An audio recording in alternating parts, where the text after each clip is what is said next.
नमस्कार दोस्तों, आज है संडे और हर संडे मैं लेकर आता हूँ आपके सवालों के जवाब। हफ्ते भर में आप लोगों के अलग अलग सवाल पूछे जाते हैं ऑटोमोबाइल रिलेटेड, किसी भी कार या फिर बाइक से रिलेटेड। उन सभी के जवाब मैं संडे को देता हूँ। सभी के नहीं कह सकता, जैसे मैं हमेशा ही कहता हूँ कि सभी के देने लायक भी नहीं होते हैं, पॉसिबल भी नहीं होता है, क्योंकि कई सारी कमेंट्स आते हैं आप लोगों के।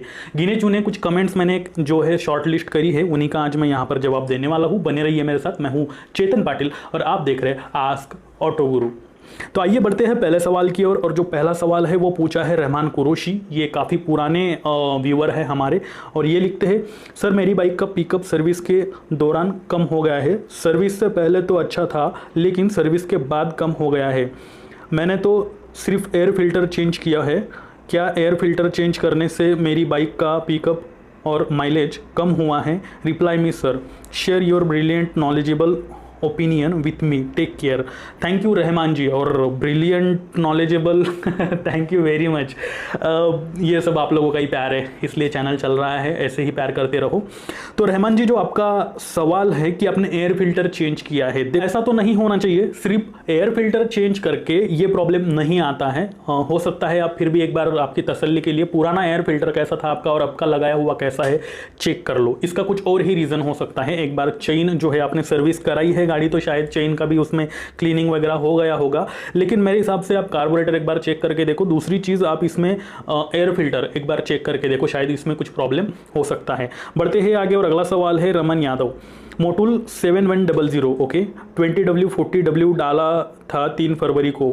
23 मार्च से 21 मई तक लॉकडाउन में रहा। 1500 किलोमीटर गाड़ी चली है। आज 9 जुलाई है। क्या मुझे इंजन ऑयल चेंज करना चाहिए? पल्सर 180, फरवरी से लेके 23 मार्च, फरवरी मार्च, लगभग 25 से 30 दिन का फ़र्क है। नहीं, मतलब 1500 किलोमीटर ही चली है, आपको गाड़ी का इंजन ऑयल चेंज करने की ज़रूरत नहीं है। फिर भी सेफर साइड आप टॉपअप करा लो उसका। वैसे चली भी नहीं है गाड़ी, तो आपको इसमें कुछ चेंज करने की ज़रूरत नहीं है। हाँ, अगर गाड़ी 3 महीने 4 महीने से पड़ी है, आपने उसे नहीं चलाया है, तो ऐसे केस में आपको चेंज करना पड़ सकता है, क्योंकि इंजन ऑयल रखे यानी कि गाड़ी में पड़े पड़े उसके ग्रेड जो है, विस्कोसिटी जो है वो कम होते रहती है, तो ऐसे में आपको चेंज करने की ज़रूरत पड़ जाती है। लेकिन इस केस में आपको ज़रूरत नहीं है।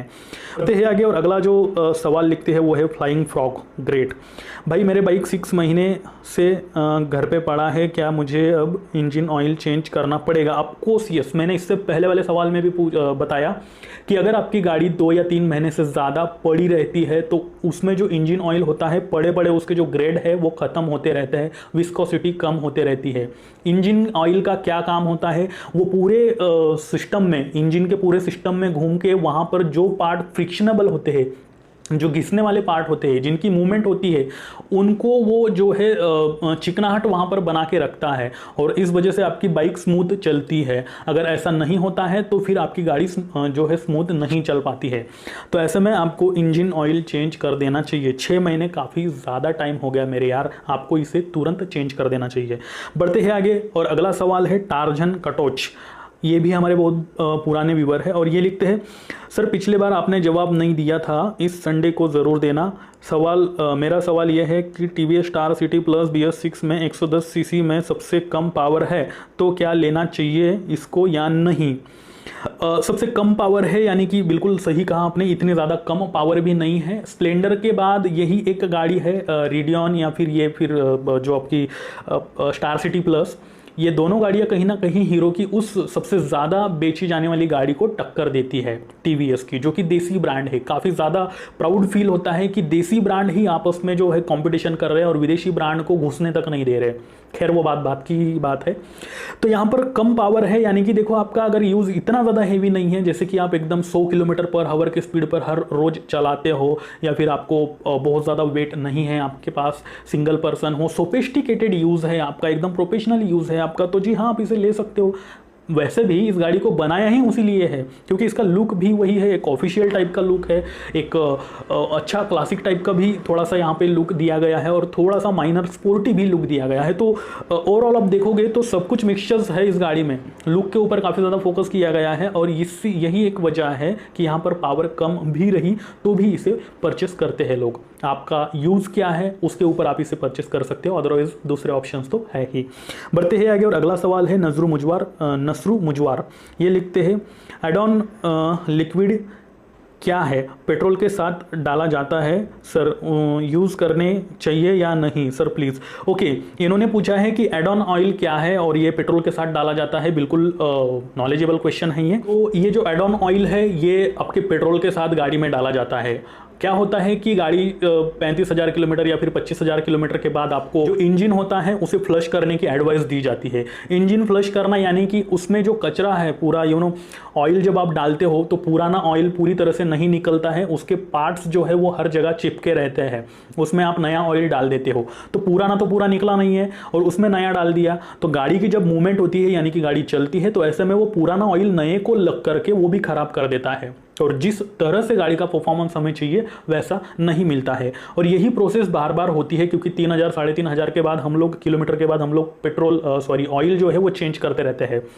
तो ऐसे में वो पुराना ऑयल वापस वहीं पे रहता है, नया वापस डालते हैं और वो पुराना वापस नए को खराब करता है। तो सारे पार्ट्स में वही ऑयल जाते रहता है, गाड़ी के जो मूवमेंट्स वाले पार्ट्स है उसमें। अब यहाँ पर ये चीज़ जो है एड ऑन, ये आपके फ्यूल टैंक में डाला जाता है। इसे इंजन फ्लश तो नहीं कहा जा सकता लेकिन फिर भी ये कुछ हद तक वैसा ही काम करता है, उसमें डाला जाता है। और जो आपकी पेट्रोल जहाँ से जाती है गाड़ी को, एक कभी कभार क्या होता है कि वो पेट्रोल टैंक के अंदर का या फिर कार्बोरेटर के अंदर का जो भी पूरा कचरा है वो निकाल करके बाहर फेंक देता है। तो इससे आपकी गाड़ी की लाइफ अच्छी हो जाती है, स्मूथनेस बढ़ जाती है। यही इसका फंक्शन है, फीचर है, जो भी कुछ है यही है। बढ़ते हैं आगे। अगला सवाल है अमिताभ डे और इन्होंने लिखा है सर टायर्स का वीडियो करो इन डिटेल्स। जरूर, कुछ ही दिनों बाद इसका भी वीडियो आने वाला है। टायर्स कैसे होते हैं, कौन सी कंपनी के ज़्यादा चलते हैं, पतले टायर्स क्यों दिए होते हैं, स्कूटी में छोटे ही क्यों होते हैं या फिर बड़े जो स्पोर्ट बाइक्स होते हैं उनमें ब्रॉड टायर्स क्यों होते हैं, अक्सर कई बार कर्ब टायर होते हैं, कई बार ज़्यादा डिज़ाइन वाले होते हैं, कई बार बिल्कुल छोटी सी जो डिज़ाइन होती है वही एक लाइन होती है और आजू बाजू में थोड़ी थोड़ी लाइनें होती है। तो ऐसा इसके जैसे कई सारे सवाल है जो कि अगले कुछ ही दिनों में टायर्स के ऊपर एक वीडियो आने वाला है, उसमें बता दूंगा। आज के लिए बस इतना ही। अगर आप चाहते हो कि आपके कार और बाइक से रिलेटेड सभी सवालों के जवाब, इनफैक्ट सभी प्रॉब्लम्स के सोल्यूशन आपको एक ही चैनल पर अवेलेबल हो जाए तो जी हाँ, ये चैनल सिर्फ आपके लिए है, इसे सब्सक्राइब करना ना भूले। मैं चेतन पाटिल मिलता हूँ फिर से ऐसे ही किसी नए वीडियो के साथ। तब तक के लिए नमस्कार।